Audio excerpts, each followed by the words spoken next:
Hello, Questers. Greg here.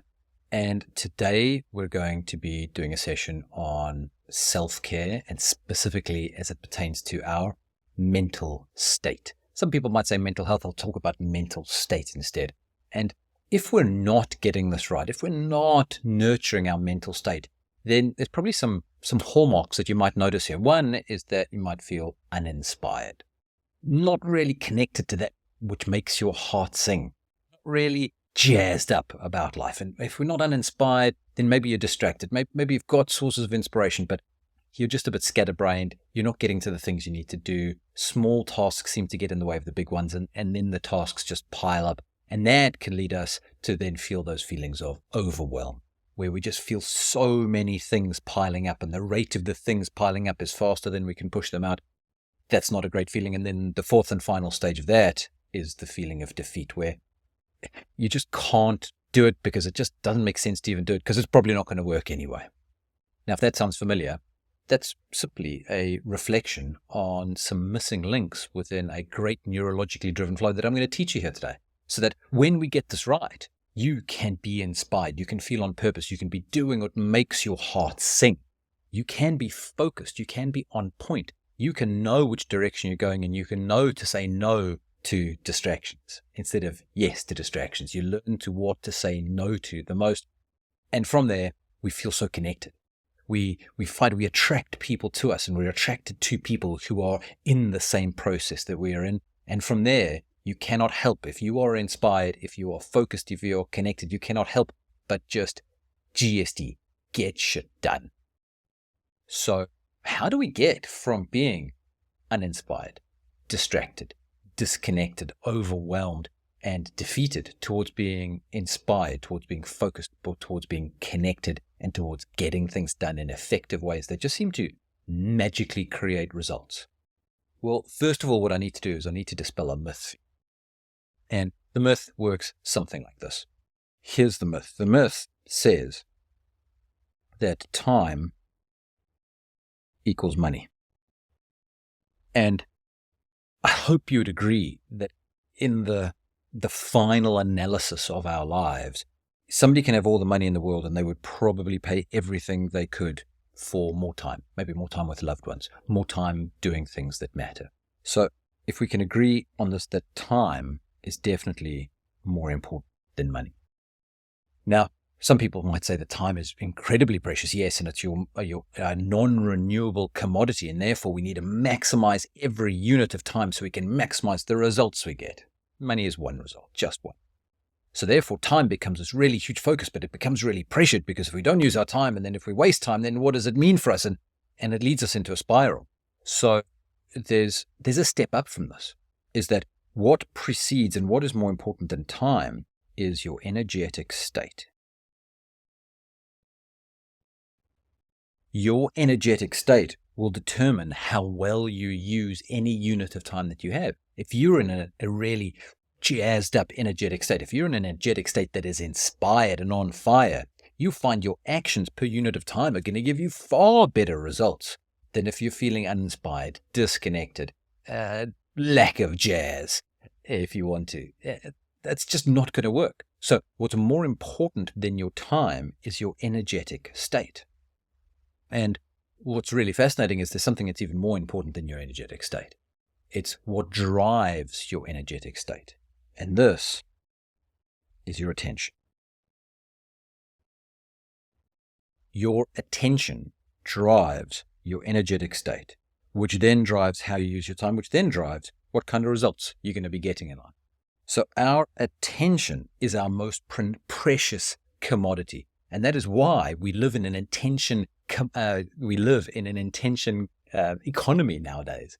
These huge companies like Facebook, like X, like LinkedIn, all these big, massive tech companies are paying and making billions off your attention. And now it is time to take your attention back, because when our attention is drifting, when our attention is not on the things that make our heart sing, that's where we find we get into trouble. That's where we find that our mental state suffers.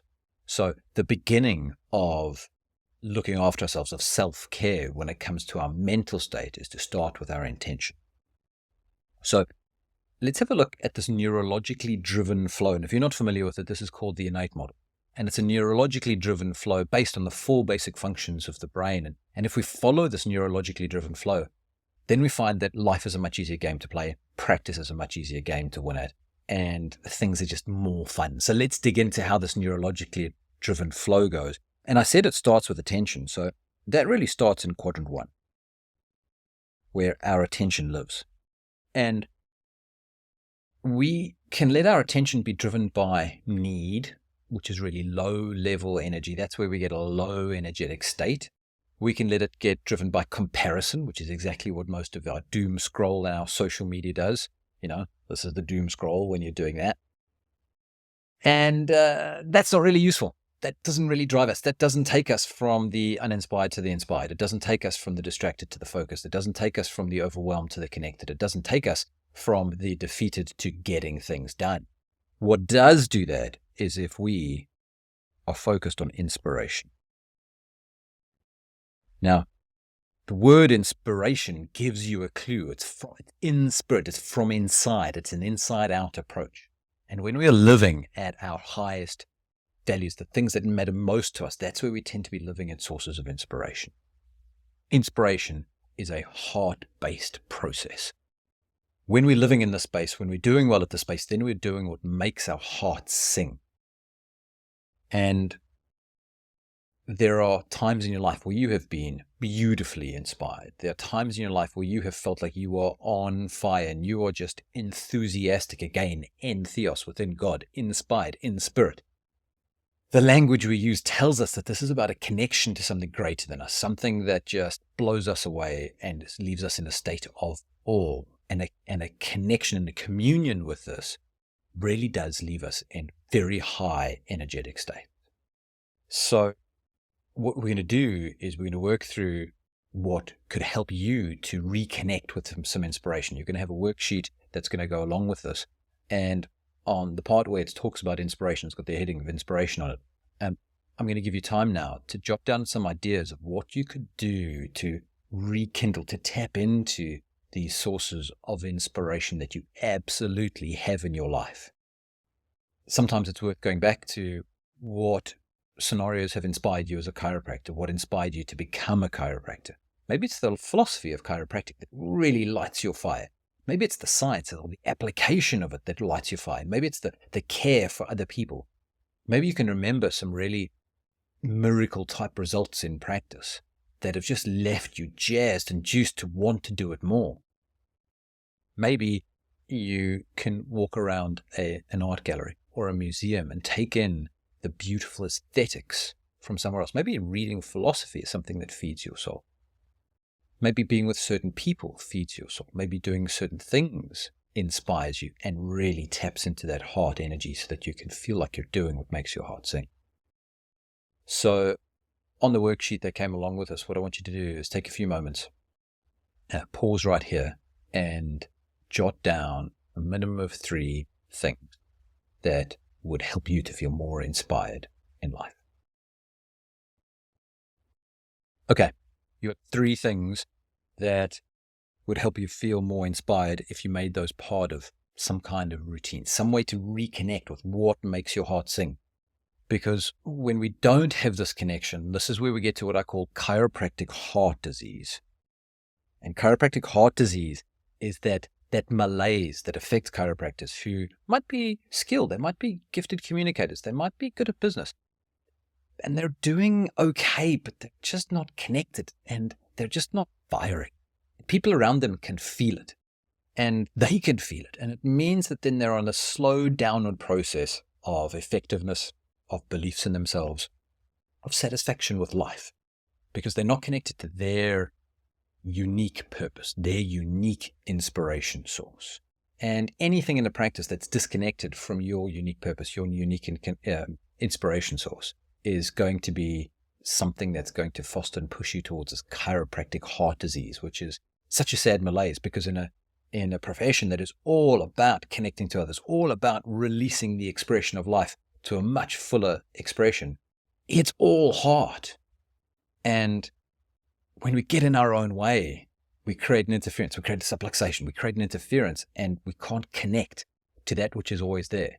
Because that's the default state for us, is the state of well-being, the state of inspiration.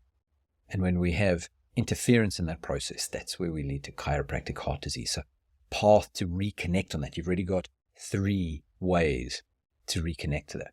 So once we've got inspiration, question then becomes is, well, what comes next? I can be all inspired and have these amazing sources of inspiration. But if I'm not organized in terms of my thought, the inspiration goes nowhere and gets wasted. Because what happens is inspiration is all about the yes. And we could say yes to lots of things in life. But if we say yes to everything, we're effectively saying no to everything. Because you can't do absolutely everything all at once. So thought is a bit of a critical analysis place here where we want to figure out, well, what are we going to say no to? Because no equals focus.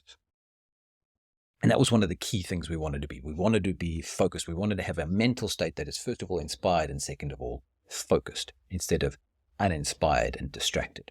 So no equals focus. Now, how do you know what to say no to? Well, we have to do here, or what's really useful to do here, is to create a time structure in your life so you know how much time you have to allocate to different tasks or different projects or whatever it is that is going on in your life. So the way we do that is called a default diary. And if you're already a member within Quest, you'll know the default diary. It's one of the first things we teach you. If you're not, a default diary is a simple, structured diary in which most of your life runs easily. You wake up at certain times, you go to sleep at certain times, you eat at certain times, maybe you have practice at certain times, maybe you deal with kids at certain times or family, or you go to gym at certain times, or you do certain hobbies at certain times, and you fill those in on a really basic structured diary. And what it does is it'll tell you what is available in terms of unit time and what isn't available to get things done and how you need to shift things around. So you will learn very quickly what to say no to or to say yes to or to say not right now to. So that default diary is really, really, really important. Another important process here to be able to clarify thinking and to not have busy mind is a weekly brain dump. And in the weekly brain dump, what you get to do is you get to take a blank piece of paper and simply write out every single thing that is on your to-do list, on your mind, all the projects that are on the go. And again, if you have any of the resources from Quest, maybe you've got these on your storyboards, but the weekly brain dump is separate from that. The weekly brain dump is putting down everything that's in your mind that's occupying your thought space. David Allen, a man who wrote a book called Getting Things Done, or the system called GTD, had a great quote where he says, your mind is designed for having ideas, not holding ideas. And so having a systematized way in which we can put these ideas out onto paper and not hold them allows us and frees us up to connect with those sources of inspiration once again. So we're taking the inspiration, we're putting some structure to it. I want to give you a couple of minutes now to pause the video and put down ways that you know that you can stay focused. Activities you could do. Maybe there's some prior learning you've done or a course you've done or something that's worked before that helps you to stay focused. If you've ever used a to-do list that worked really well, maybe this is what needs to come in. If you haven't, maybe you need to get back to doing it. Maybe using your default diary instead of a to-do list is a much better idea because the to-do list might just be a wish list, but how it fits into your default diary is a great idea. So take a few seconds and I want you to use the workbook and jot down some ideas of how you could be more focused, how you could say no to things by being more structured with the resources available. Okay, great. You've got some ideas for structure. Let's move on. So now we're moving into quadrant 3. So we've done quadrant 1 and quadrant 2. Quadrant 1 was the inspiration space. Quadrant 2 was about thought. Quadrant 1 was about saying yes and connecting to the heart space. Quadrant 2 was about using your critical, rational analysis and saying no to things. So now we move into quadrant 3, which is where emotion comes to play. And too many times when our mental state isn't good, we might start here. We might start at emotion.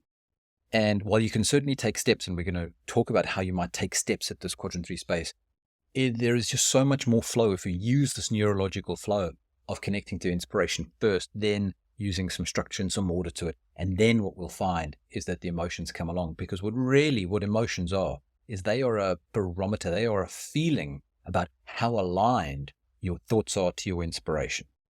If your thoughts and your inspiration are aligned, your emotions tend to be at a very high vibrational frequency. You tend to then gravitate out beautiful waves. But if your thoughts and your inspiration are misaligned, misconnected, interfered with, subluxated, that's when we tend to find emotions are on the wavering space. So these emotions are really about connection and community.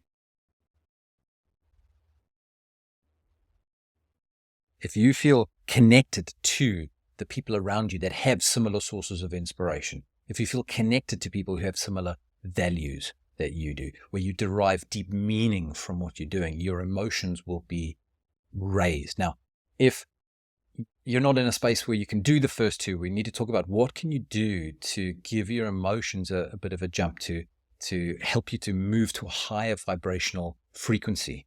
And the one thing that will outdo everything else in the space of raising our emotional frequency is to focus on giving.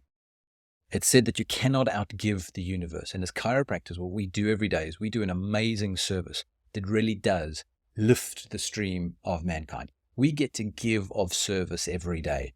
Now, some days it might flow easily. Some days it might not. Some weeks, some months, some years, you might feel quite disconnected from giving if we're feeling transactional in the practice. And then you're not feeling this emotional connection. And I would say that if your thoughts and your inspiration was aligned, this would be okay. Now, if we can focus on another, it takes the focus off us. And it's very hard to feel bad about yourself when you're not worrying about yourself, when you're not thinking about yourself, when you're thinking about someone else.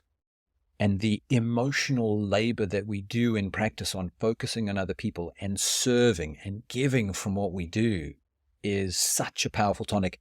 It's been said that as chiropractors, we get to practice personal development every day and have people pay us for it, because what we do is of such a generous nature with the gift of chiropractic.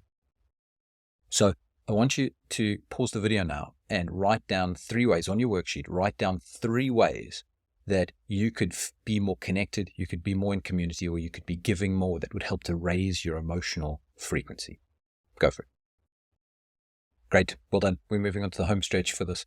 So now we've got quadrant 1, quadrant 2, quadrant 3 done. We've got the inspiration, we've got the thoughts, we've got the emotion, we've got our attention to those high values that really make our heart full and make us do what makes our heart sing. We've got some critical analysis through thoughts and some structure. We've put it into emotion where there's meaning about connection, community, and giving. And we could work on any one of these 3 places and we would see massive change. And the last place that we could be focusing our attention on when we're doing self-care of the mental and emotional state is taking action. Taking action is a massive cure for any limitations we have in our momentum through life. Taking action, especially with focused on others, really does take the pressure off you. Your little voice inside your head shuts down and you just get going. Taking action could look like different things. It could be using your voice. It could be saying that which needs to be said that is currently being unsaid, whether in your practice, whether within your team, whether with your practice members, maybe with your family, maybe to yourself. Maybe there's something you're not telling yourself that you've been hiding away from. Maybe there's a lie you're telling yourself, a contradiction you've been feeding yourself that needs to be done. It might be simply the smallest of actions sometimes. If you're opening your email inbox and you're reading through the emails before you're doing something, sometimes biggest thing that gives you momentum is to action each email as you come across it. Get one of those to-do lists that might be floating around your life and choose 2 things and just get them done, no matter how big, no matter how small, no matter how important or unimportant. But the momentum of taking one action will feed the momentum to take the next one, and it raises your vibrational state. It raises your mental state. It helps you to move forward and get the next thing done. So action is the 4th quadrant here. So what we're going to do is we're going to pause the video before we head into the last little bit, and you're going to write down 3 things you're doing, 3 actions you could be taking, 3 things that might need to be said. Just 3 things in this last quadrant that'll help to raise your mental state. Pausing here. Great. You're doing really well. We're into the last segment of this. You've got your 4 quadrants worked out. Inspiration, you've got your thoughts, you've got your emotions, you've got your actions. Great. So now I want to share with you an equation. We're going to do a little bit of algebra here. And we're going to do an equation. I want to share with you an equation that has massively transformed my life. I've been using this equation every day in my life for over 15 years now. And this is an equation that relates to exactly what we've been talking about. So we spoke earlier about attention. And we said your attention drives your energetic state. Your energetic state drives what you can do in any unit of time. And what you do in a unit of time can drive the results that you have in your life, your satisfaction, your fulfillment, your success. So we really want to maximize our intention. So here is the equation for how to do that. Is attention equals 1 over information. Attention equals 1 over information. Now, what this means is if you raise the amount of information coming in, you are diminishing the amount of tension that you have. And think of what happens in modern society with the internet and social media is they feed us more and more information to keep gathering our attention, which means we have shorter and shorter attention spans, less and less attention. And where our attention goes, our energy flows. So your attention, where your attention goes, is really one of the biggest determinants around your quality of life, your success, and your fulfillment. So one of the things that's useful in life is to be really specific about what we give our attention to and how much information. And we want to be custodians and guardians and minimize the extraneous information we take in and only have that information that is of importance to us, that is closest to our highest values, the things that are most important, the things that align with our purpose in life, the things that give us inspiration or connect us to that spirit within. So if we can decrease that information, man, we can increase the attention we have. We increase the attention we have, we increase our energetic state. We increase what we can do in time, and we increase our results in life. And that is a virtuous cycle. That then will keep us focused. That then will drive the end. So, attention equals 1 over information. Be a careful custodian, full of care. Be very mindful, be very intentional, be very conscious around what information you are allowing to consume your attention, and your attention is your most precious commodity.